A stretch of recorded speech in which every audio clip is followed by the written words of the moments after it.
ಕೇಂದ್ರ ಗೃಹ ಸಚಿವ ಅಮಿತ್ ಶಾಗೆ ಸಿಎಂ ಸಿದ್ದರಾಮಯ್ಯ ಪ್ರಶ್ನೆಗಳ ಸುರಿಮಳೆಗೈದಿದ್ದಾರೆ. ಬರ ಪರಿಹಾರ ಬಿಡುಗಡೆ ಮಾಡದ ಕುರಿತು ಧ್ವನಿ ಎತ್ತಿದ್ದಾರೆ. ಬರ ಪರಿಹಾರಕ್ಕೆ ಮನವಿ ಸಲ್ಲಿಸಿ 4 ತಿಂಗಳಾಗಿವೆ.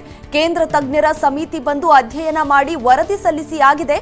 ಗೃಹ ಸಚಿವರಿಗೆ ಸಭೆ ನಡೆಸಿ ಪರಿಹಾರ ಅನುಮೋದಿಸಲು ಪುರುಸೊತ್ತಿಲ್ಲ ಅಂತ ಟ್ವೀಟ್ ಮಾಡಿದ್ದಾರೆ. ಸಂಸದ ಪ್ರತಾಪ್ ಸಿಂಹ ಮಾಜಿ ಶಾಸಕ ಪ್ರೀತಂ ಗೌಡ ನಡುವೆ ವಾಕ್ಸಮರ ಆಗಿದೆ ಎನ್ನಲಾಗಿದೆ. ಅಮಿತ್ ಶಾ ಸ್ವಾಗತಕ್ಕಾಗಿ ಕ್ಲಸ್ಟರ್ ನಾಯಕರ ಲೈನ್ಅಪ್ ವಿಚಾರವಾಗಿ ಗಲಾಟೆಯಾಗಿದೆ. ಉಸ್ತುವಾರಿ ಹೊತ್ತಿದ್ದ ಪ್ರೀತಂ ಗೌಡ ವಿರುದ್ಧ ಪ್ರತಾಪ್ ಸಿಂಹ ಅಸಮಾಧಾನ ಹೊರಹಾಕಿದ್ದಾರೆ. ಇಬ್ಬರ ನಡುವೆ ಮಾತಿನ ಚಕಮಕಿ ನಡೆದಿದೆ. ಬಿಜೆಪಿ ನಾಯಕರು ಇಬ್ಬರನ್ನ ಸಮಾಧಾನ ಮಾಡಿದ್ದಾರೆ.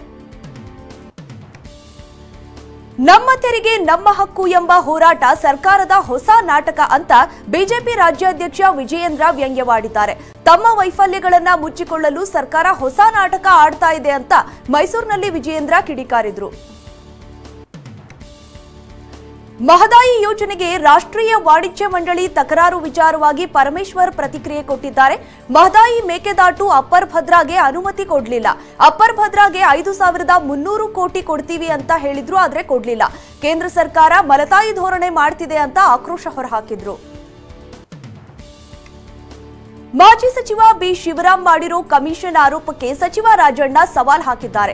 ನಾನೇನಾದ್ರೂ ಅರ್ಧ ಪೈಸೆ ಲಂಚ ಪಡೆದ ಆರೋಪ ಇದ್ರೆ ಹೇಳಿ, ಆರೋಪ ಮಾಡೋರು ದೇಗುಲದಲ್ಲಿ ಪ್ರಮಾಣ ಮಾಡ್ಲಿ, ಆಗ ನಾನು ರಾಜಕೀಯವನ್ನೇ ಬಿಟ್ಟು ಹೋಗ್ತೇನೆ. ನಾನು ಪ್ರಾಮಾಣಿಕತೆಯಲ್ಲಿ ಯಾರಿಗೂ ಕಡಿಮೆ ಇಲ್ಲ ಅಂತಂದ್ರು.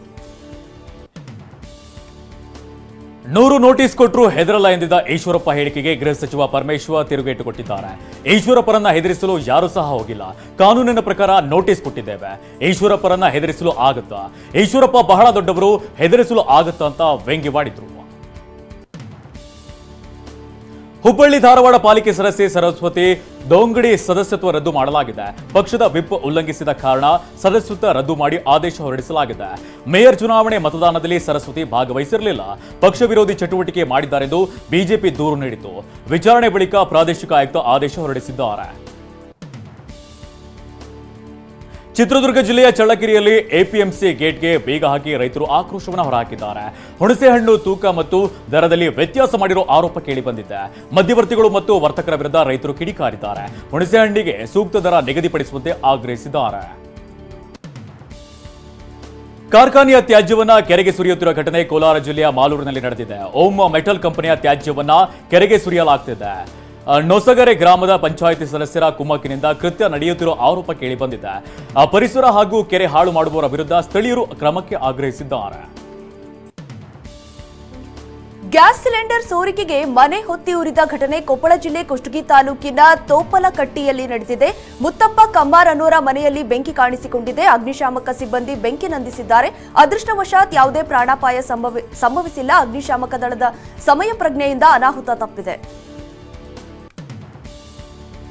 ಒಂದೇ ಶಾಲೆಯ 150 ವಿದ್ಯಾರ್ಥಿಗಳಲ್ಲಿ ಮಂಗನ ಕಾಯಿಲೆ ಪತ್ತೆಯಾಗಿದೆ. ರಾಯಚೂರು ಜಿಲ್ಲೆ ನೀರಲಕೆರೆಯ ಸರ್ಕಾರಿ ಶಾಲೆಯಲ್ಲಿ ಘಟನೆ ನಡೆದಿದೆ. ಸದ್ಯ ಸೋಂಕು ಬಾಧಿತರಿಗೆ ಆನೆಹೊಸರು ಲಿಂಗಸಗೂರು ಆಸ್ಪತ್ರೆಯಲ್ಲಿ ಚಿಕಿತ್ಸೆ ಕೊಡಿಸಲಾಗುತ್ತಿದೆ. ಶಾಲೆಯ 300ಕ್ಕೂ ಹೆಚ್ಚು ವಿದ್ಯಾರ್ಥಿಗಳ ಆರೋಗ್ಯ ತಪಾಸಣೆ ಮಾಡಲಾಗಿದೆ.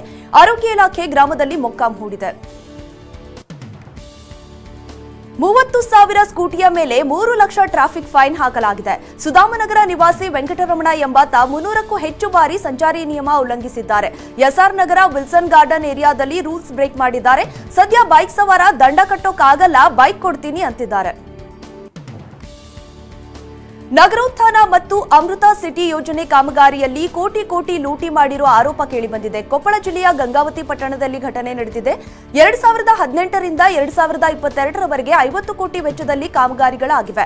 ಕಳಪೆ ಕಾಮಗಾರಿ ಮಾಡಿ ಗುತ್ತಿಗೆದಾರರು, ನಗರಸಭೆ ಅಧಿಕಾರಿಗಳು ಹಣ ಲಪಟಾಯಿಸಿದ್ದಾರೆಂದು ಸ್ಥಳೀಯರು ದೂರು ಕೊಟ್ಟಿದ್ದಾರೆ.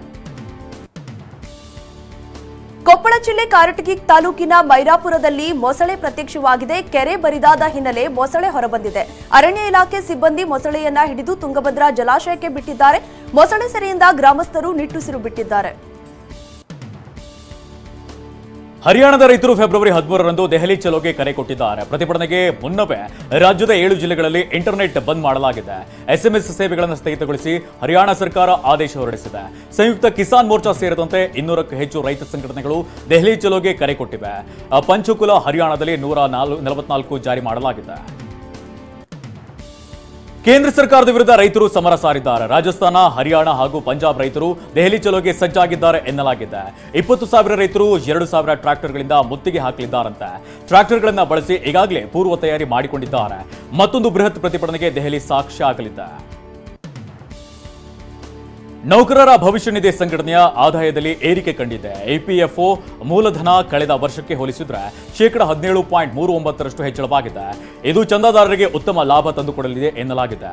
2022-23ರಲ್ಲಿ ಮೂಲಧನ 11.2 ಲಕ್ಷ ಕೋಟಿ ಇತ್ತು. ಈ ಧನ 13 ಲಕ್ಷ ಕೋಟಿಗೆ ಏರಿಕೆಯಾಗಿದೆ. ಕೇಂದ್ರ ಸಚಿವೆ ಮತ್ತು ಎನ್ಸಿಪಿ ಸಂಸದೀಯ ಆತ್ಮೀಯತೆ ಕ್ಯಾಮೆರಾ ಕಣ್ಣಿಗೆ ಸೆರೆ ಸಿಕ್ಕಿದೆ. ಸಚಿವೆ ಅನುಪ್ರಿಯಾ ಪಟೇಲ್ ಮತ್ತು ಸಂಸದೆ ಸುಪ್ರಿಯಾ ಸುಲೆ ಅವರು ಜೊತೆಗಿರುವಂತಹ ವಿಡಿಯೋ ವೈರಲ್ ಆಗಿದೆ. ಪಕ್ಷ ವಿಪಕ್ಷಗಳ ಹೊರಗೆ ನಾವಿಬ್ಬರು ಒಳ್ಳೆಯ ಸ್ನೇಹಿತರು ಅಂತ ಹೇಳಿಕೊಂಡಿದ್ದಾರೆ.